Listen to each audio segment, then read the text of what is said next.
Abderramão, primeiro o último dos Omíadas, perseguido por seus até então súditos abássidas, chegou a Al-Andalus para criar seu próprio emirado e acabar com os cristãos.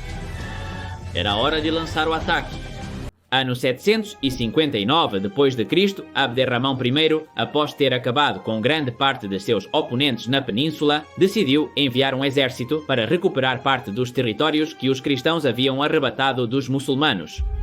Durante a Grande Revolta Berbere e os anos de fraqueza subsequentes, aqui em cima deixo o link para a Grande Revolta Berbere, que permitiu a Afonso I expandir seu reino.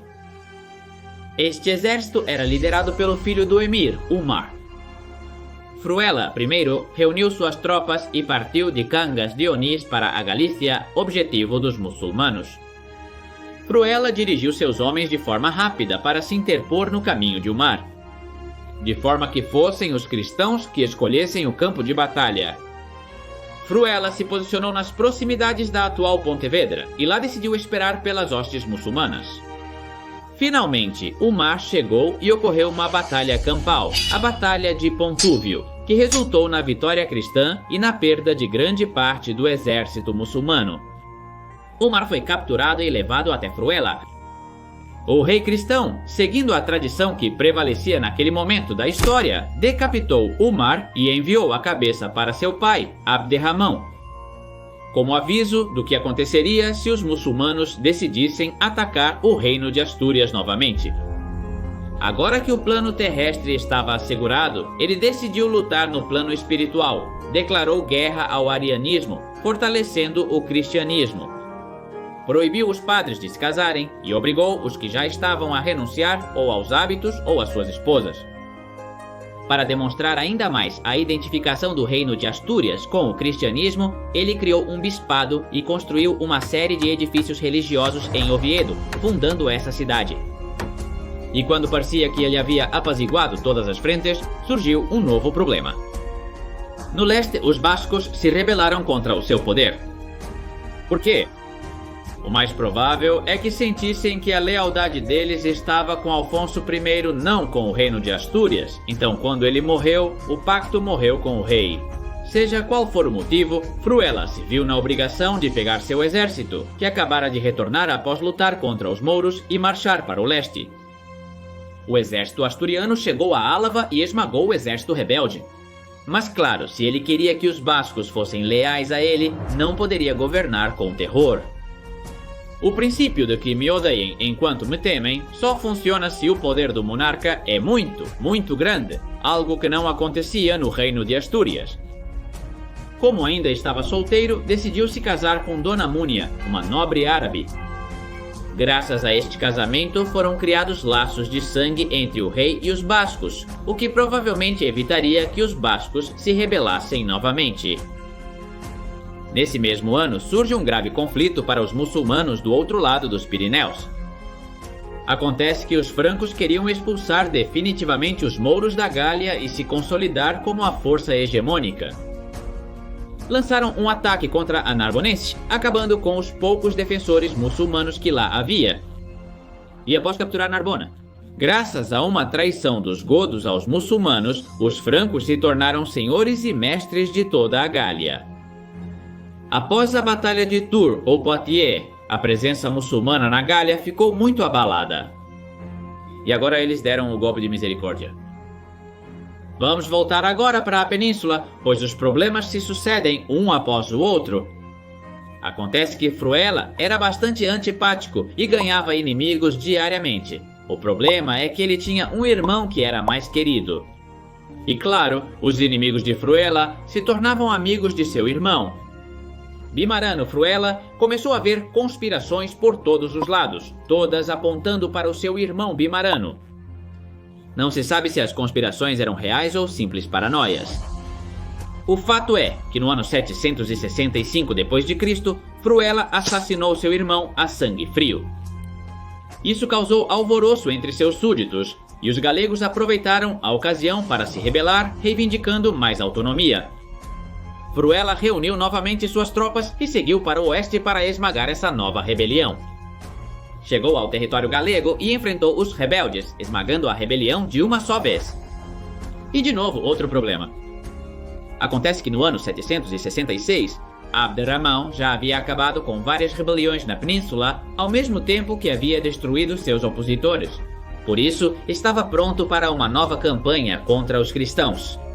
Se quiserem conhecer estas guerras civis dos muçulmanos na península, ou seja, Abderramão contra berberes, abássidas, iemenitas e um longo etc., deixe um monte de curtidas no vídeo e por que não?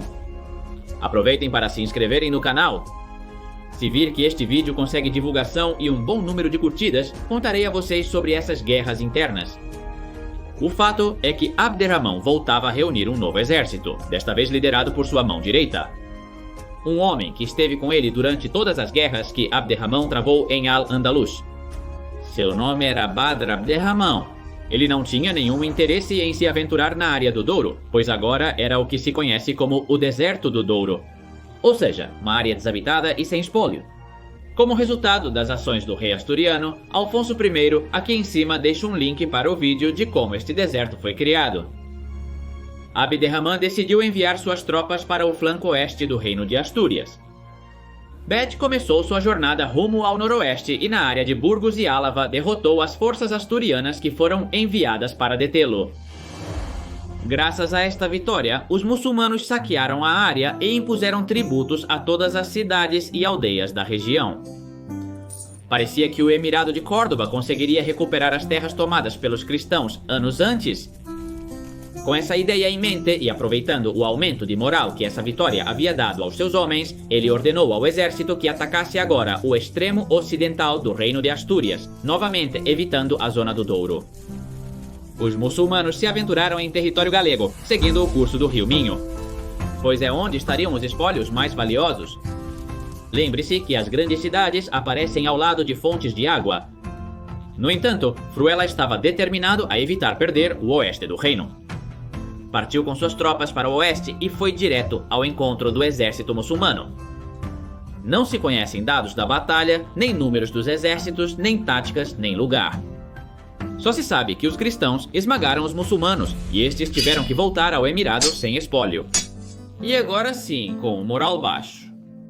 Parece que a notícia desta vitória se espalhou por todo o reino de Astúrias, pois os territórios orientais, que haviam sido obrigados a pagar tributos aos muçulmanos, deixaram de fazê-lo, agora confiando novamente no poder dos exércitos cristãos. Parecia que agora, depois de esmagar uma rebelião basca e outra galega, de rejeitar duas invasões muçulmanas e de deter uma conspiração cega de seu próprio irmão, poderia conhecer a paz. Pois não, a lembrança de Bimarano, seu irmão, seria seu novo problema. Acontece que aqueles que haviam apoiado Bimarano na suposta conspiração que este último liderava estavam ressentidos com Fruela e queriam eliminá-lo a todo custo. Mas claro, para evitar uma guerra civil, eles precisavam assassinar o rei e nomear outro. Muito rápido para que ninguém tivesse tempo de pensar demais. Encontraram o candidato ideal Aurélio, primo de Fruela e Bimarano, sobrinho do rei Alfonso I. Em 768 de a família inteira estava em Cangas de Onís, que se havia transformado em um vespeiro onde cada facção queria se impor sobre as demais. Acontece que Fruela I, com 46 anos de idade, foi assassinado por seus próximos. Rapidamente, sobre o cadáver ainda quente do monarca, os conspiradores nomearam Aurélio Vale como rei. Vocês se lembram de Dona Múnia, a esposa de Fruela? Sim, vendo o que havia acontecido com seu marido, ela abandonou Cangas de Onís com seus 2 filhos, pois sabia o que os esperava, uma morte certa. E quem eram seus 2 filhos, Alfonso e Jimena? Eles foram enviados para o mosteiro de Samos, ao sul de Lugo, onde provavelmente estariam seguros, protegidos pela igreja e, acima de tudo, pelo anonimato. Pois ninguém diria quem eles eram até que fosse o momento ideal. Fruela foi enterrado em Oviedo e posteriormente se juntou à sua esposa, Dona Munia, o novo monarca. Bem, é melhor deixarmos para o próximo vídeo.